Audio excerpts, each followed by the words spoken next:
Hello YouTube, and welcome once again to my 2016 Yamaha XSR700.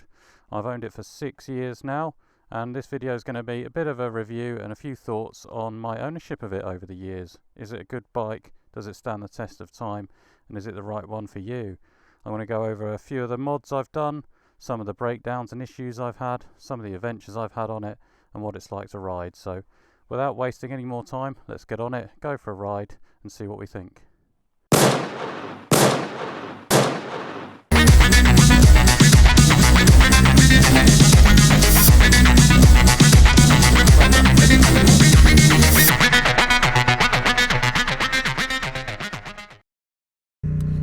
So here we are,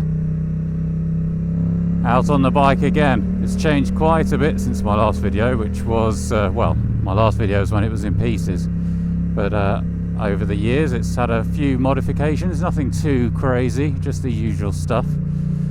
Straight through exhaust, remap, and a few cosmetic changes, and now it's in a place where I'm pretty comfortable with it.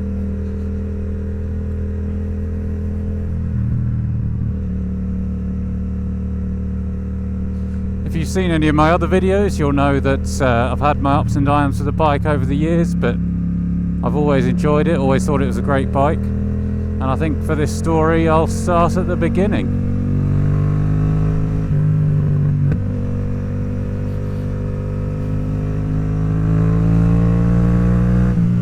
I actually bought this bike new after passing my full bike license. I got a good deal on it at the time, and they're still one of the better still one of the better value bikes on the market out there today, being based, as I'm sure you know, on the MT07 frame, which is quite a mass-produced, widely available bike.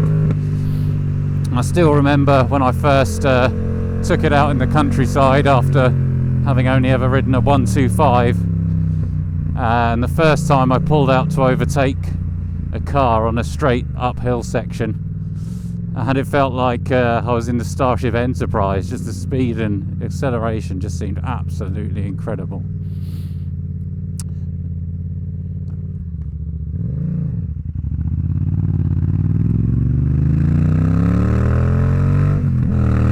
Over the years I've kind of got used to the speed a bit, even though it has got quite a bit faster, I think, after the remap and the new exhaust.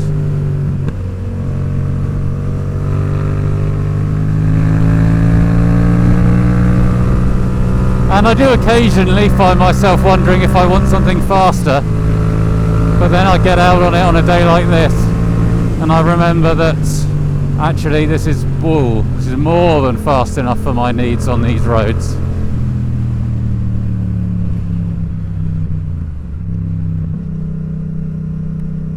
And I do have the most fun out on small country roads like this, up in the Peak District.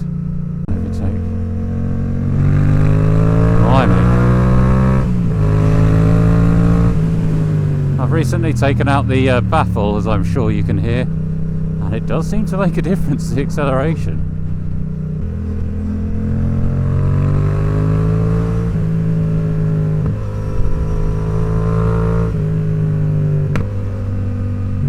Mam Tour up there, quite a few people on the summit today, and the Hope Valley there ahead. Yeah, it is a busy day, lots of cars. One of the reasons that I like this bike so much is it's one of the ones that was just on the cusp between a lot of the sort of more intrusive electronics coming in. This has ABS, which is a nice for safety, but it doesn't have traction control, it doesn't have riding modes, it doesn't have anything between you twisting the throttle and the flaps opening on the throttle bodies. It's a cable, quite easily adjustable cable throttle, so that you know there's a linear kind of relationship between you twisting that throttle and what is mechanically happening to the intake of the engine. Of course, it's still got an ECU which controls all the fueling and everything else, but I like that. It's kind of the perfect balance for me.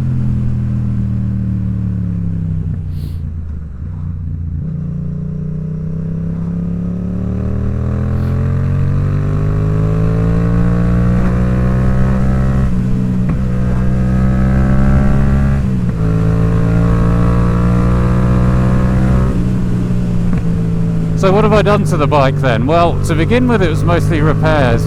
I had quite a few problems with the starter switch failing. I think I'm on my third one now. I had the first one replaced at the factory, and they also replaced the wiring loom at the same time. That's a very common problem, I'm led to believe, on these bikes. And then that didn't really last very long at all. I think it lasted less than a year before it went again.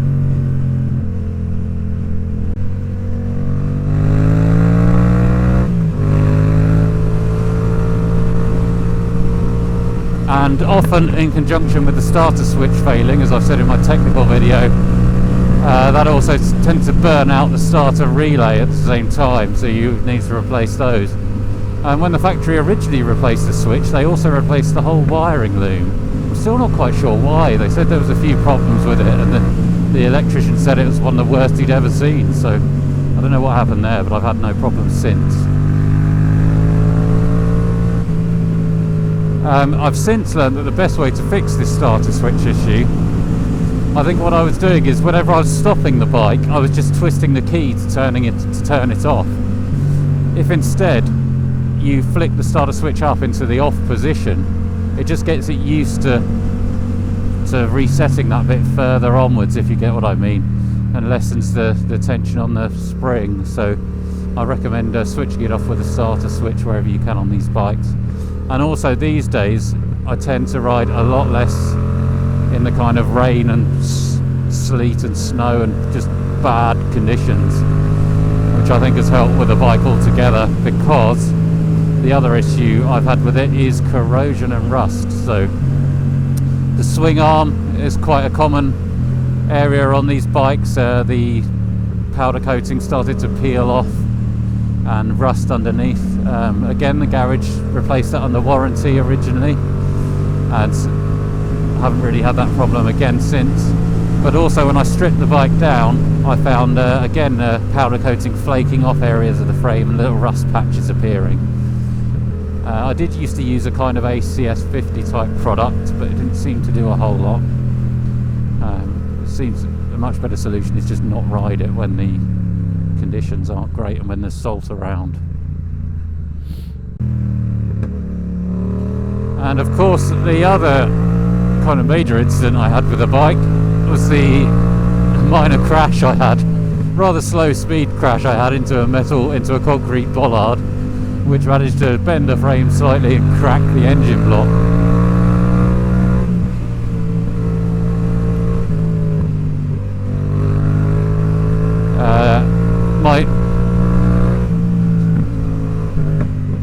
My solution to that was just to buy a second-hand engine off eBay, which didn't actually cost very much.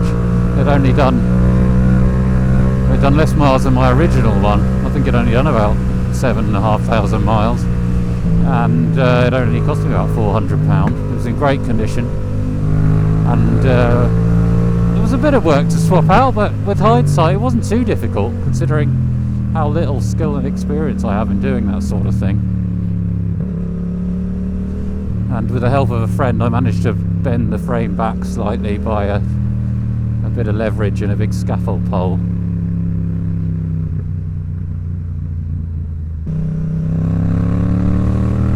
So on to the cosmetics then. I haven't wanted to change the bike's look too drastically, because I like the look of it. A lot of people change their headlamp for a small one. I quite like the big headlamp, but each to his own. Try not to scare the hell out of that horse. One of the things I did do, this is a green bike, I quite like the brown seat which comes with the silver XSR700. I managed to find a fairly cheap seat cover off eBay.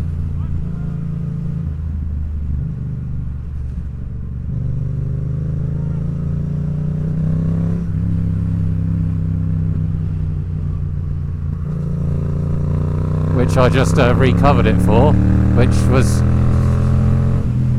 I just recovered my existing seat, which worked really well, because I was looking at kind of alternate seats and getting the seat professionally retrimmed and the prices were just astronomical. You can get some lovely looking seats from Italy and stuff, but people pay £300 or £400 for them.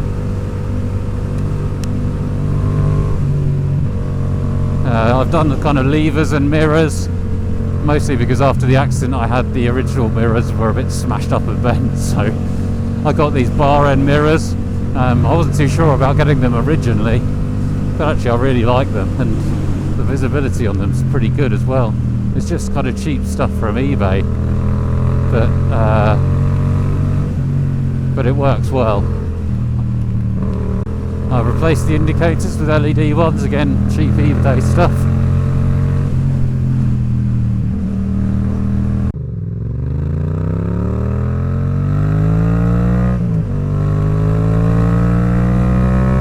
And of course that exhaust that you can hear. I went for Arrow. It doesn't seem to be a very common one. I haven't seen anyone else with one, but the principal reason was to get rid of that horrible, ugly, massive catalytic converter that sits underneath. But I also quite like the look of it. It's black, it kind of matches the bike, and again it was a cost-effective option. Can't remember how much I paid. I did like the dual pipe acro that you can get for these with the kind of twin exit. I think they look lovely, but they cost about £1,000, probably more now. I just didn't think it was worth it to stick on a bike that I paid, I think originally, less than £6,000 for.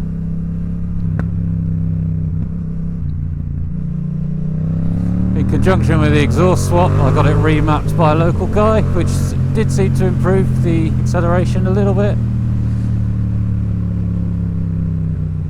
And with the bung out, it seems to have really turned it into a bit of an animal.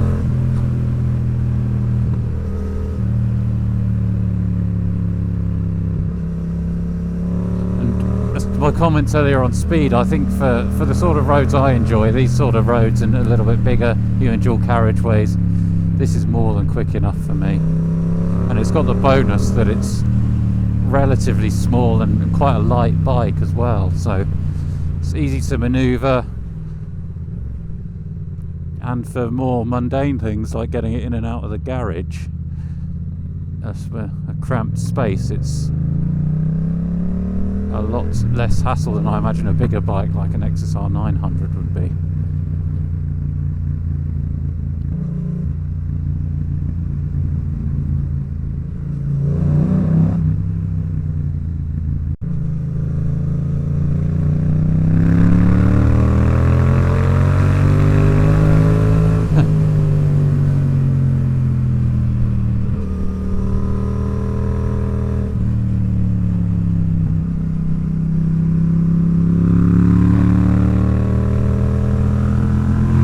I did at one point consider changing the sprockets to actually make it accelerate a bit slower, because I was finding myself just working my way up through the gears far too quickly. But I don't think that's actually necessary. I kind of like the quicker acceleration. No, I don't really want to turn this into a bit less of a monster.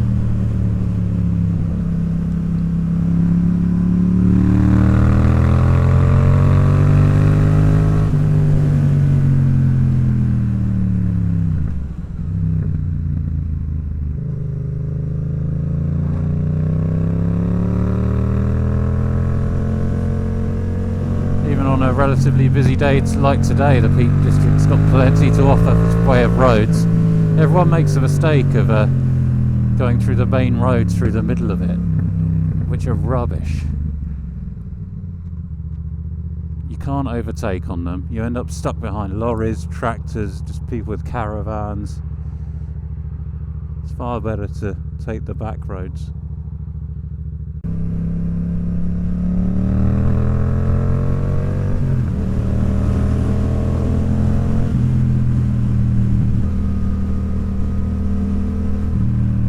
And this is what this bike is best at, these kind of winding country roads. The handling's fantastic.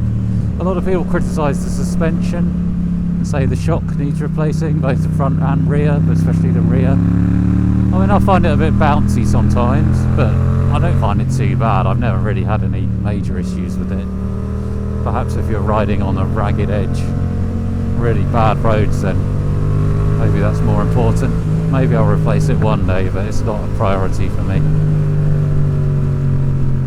So yes, after 6 years, I would recommend this bike very highly. I've got no real desire to change it for another one. I think if I ever do want to go at ridiculous speeds, the best option is probably just to hire a sports bike for a track day or something. But I did used to do quite a lot of commuting on the bike.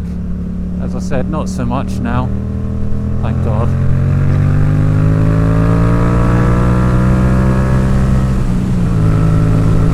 But it was great at it. It's a brilliant commuter bike for journeys of sort of, I'd say an hour and a half or less. I used to work in Sheffield, which as any of you who live or work there know, at rush hour the traffic is just pretty horrific. But this was ideal. The first half hour of my commute was just across the Peak District, and the other half was around the Sheffield Ring Road, where the only way to make decent progress was a lot of filtering, which was pretty hairy at times. But this bike, as I said before, being fairly small and light, handled easily. And the hairiest moments were born pretty much out of my own stupidity for going too fast and trying to fit through too smaller gaps. Pretty much the only thing I probably wouldn't recommend this bike for is long distance road trips. I did do one from Kent to North Wales and back once, and it was great for going down through Wales, but just the mileage on it, the seats isn't the most comfortable. It just destroyed my legs. And a lot of guys talk about going up to Scotland to do the Northwest 500 or something, and the thought of going all that way up on this sort of fills me with dread. Here we are in Moyniash, home of a very popular biker pub. Very popular today.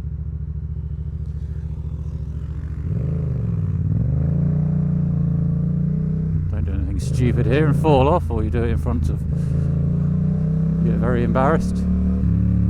Oh, I can smell fish and chips. Shouldn't stop there.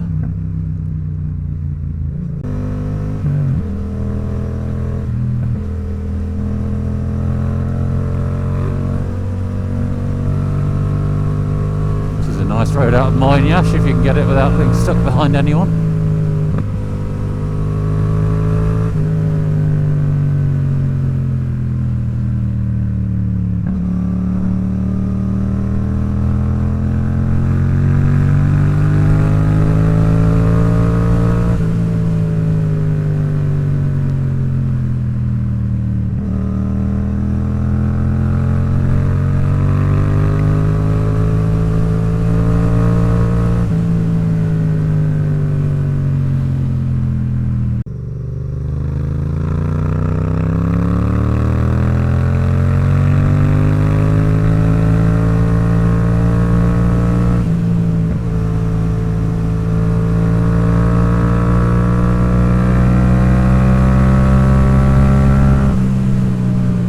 Gorgeous day today.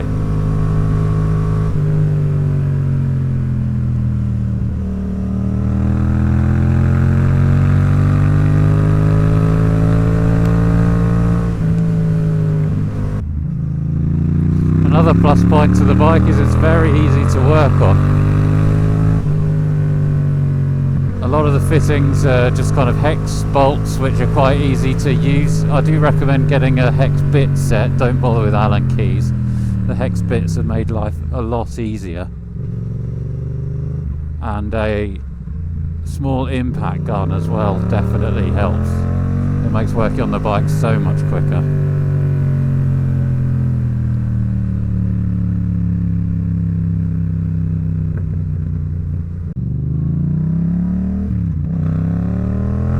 So overall then, an excellent bike, and I highly recommend it. I think it's got the best of kind of all worlds really. It's quite cheap, handled really well, easy to work on, fast, easy to modify, great at commuting, great fun for riding, not so great for long distances. Can do it, but it'll be probably a bit painful. Apart from that, fantastic really. You just got to look after it, keep an eye on that corrosion, and keep an eye out for any of the mechanical gremlins that I've mentioned. That's all I've really got to say for today now. I'll just say thanks for watching and see you next time.